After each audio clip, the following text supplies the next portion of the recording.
da ni da ku akwai ranar da za a wayi gari wallahi mun mace ba ma nan duniya. To amma me zai yi ajalinmu? Babu wanda ya sani sai Allah, kar mu bari shedan ya yaudare mu. Yan uwa mai zai hana mu gyara zukatanmu? A yanzu mugunta shi ya mamaye zuciyarmu. Yan uwa mai zai hana mu gyara mu'amalarmu? A yanzu halin ko in kula shi yayi wafda akasarinmu. Ba ma son ganin ci gaban juna, sai dai a kashin idan hadda akwai rabonmu. Muna sa zamba a yayin da aka aminta da mu.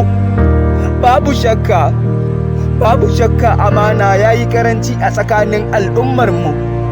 Oh Allah, mu duba yadda muke cin dukiyar marayunmu, mu duba yadda muke walakanta talakawanmu, mu duba yadda muke cuta a cikin kasuwancinmu, mu duba yadda muke sako-sakon kulawa da gajiyayyunmu, mu duba yadda muka rasa kiwon lafiyarmu, mu duba yadda cututtuka yayi yawa a ƙasashenmu, mu duba yadda shugabanninmu ke mana rikon sakainar kashi a ƙasashenmu, mu duba yadda ƙarfi da yaji ake neman hana mu ilimi a jami'o'inmu, mu duba yadda muke bijirewa mahaifanmu, mu duba yadda mace-macen aure yayi yawa a tsakaninmu.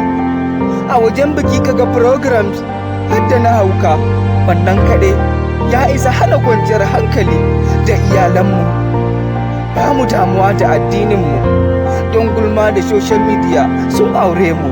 Muna sara amma mun shagala duban bakin gatarinmu. Oh duniya, wai ina zaki da mu? Wai ina zaki da mu?